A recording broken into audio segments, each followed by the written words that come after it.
An interesting topic that comes to mind when you think about physics is art. Yes, that's right, painting. Art is everywhere in our life. If you look at the colors of the sky or the shades of green and leaves, you can't deny it. Do you ever look at a painting and wonder how to create such a beautiful piece of art? Well, it's not just artist skills that goes into it, but also optical phenomena. Get ready to find out how artists use optics in different paints and mediums to create beautiful visuals like this.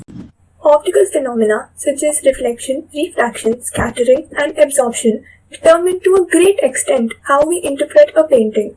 Light penetrates into the film and the colors become visible due to the interaction of light with the different components of the painting. So now, how do we produce specific colors? This is done by the selective removal of certain wavelengths of light from the electromagnetic spectrum. The light penetrates into the material and encounters light-absorbing pigment particles.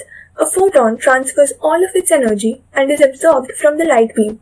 The non-absorbed photons are scattered or reflected back from the pigment particle, producing the sensation of color specific to the pigment. For example, red pigment particles will not absorb photons of light with wavelengths of around 700 nanometer but will absorb photons of wavelength of 400 to 500 nanometer. That was the basic theory of how we see things, not just in paintings but in everyday life. Now, let's understand what happens when you apply paint to a canvas and the theory behind different mediums of art. So have you ever noticed how acrylic paints, watercolors and oil paints look so different from each other? Their texture is different, the opacity, the transparency of different colors is so different. So why does that happen?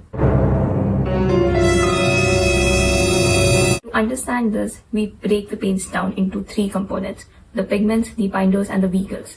Pigments are basically those small solid particles that are responsible for reflecting the light. The binders and the vehicle, or in layman term, let's just call them the medium, are responsible to make the flow of these pigments easy. So the reason why some paints look transparent and some opaque is because of the difference between the refractive indices of the pigments and the medium. If the difference is very high, then the pigments scatter huge amount of light in all directions, leading to opacity of those colors. So for example, carbon black, white, Napoleon yellow, cadmium, etc. Whereas if the difference between the refractive indices is not so high, then the pigments don't scatter that much amount of light and just let them pass through, because of which these paints look transparent.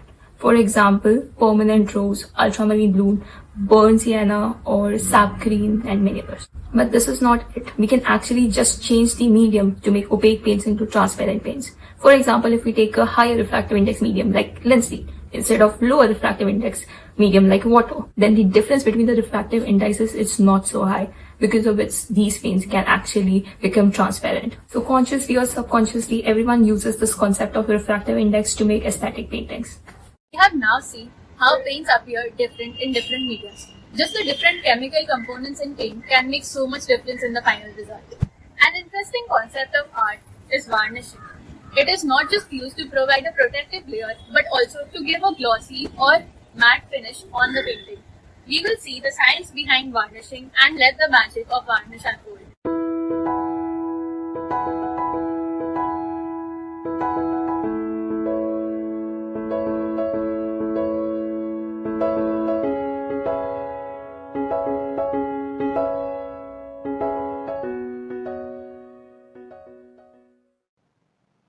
Varnishing dates all the way back to the 11th century but gained popularity only during the Renaissance.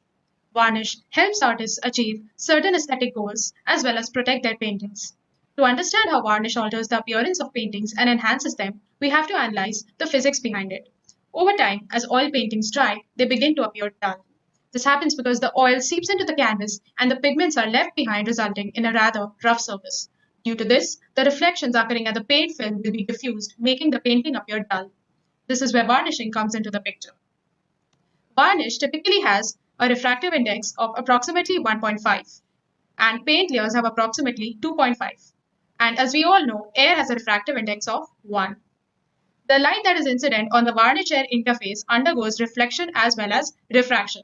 The reflections occurring at the varnish surface are largely specular owing to the smooth surface of varnish, assuming you applied an even coating of varnish on your painting. The reflections taking place from the paint surface beneath the varnish layer will be much less compared to the reflections at the surface of an uncovered painting, as the difference in the refractive indices is smaller at the paint varnish interface as compared to the paint air interface. This means that more light is transmitted into the paint layer when varnish is applied. Hence, more light is absorbed by the paint pigments, which results in a more richer and saturated appearance of colors. Adding to that, multiple reflections may also take place in the varnish, which somewhat traps the incident light, giving rise to more contrast or darkness. Before, if it seemed to you like varnish is doing some sort of magic to a painting, I hope it is now clear to you that it's just optics. We hope that this video was enlightening to you in some way. So the next time you look at yourself in a mirror or look at some glossy object, do ponder over it. For all our inquisitive viewers, we have a question for you. Think about why certain objects look matte and others glossy. Let us know your answers in the comments. Thank you.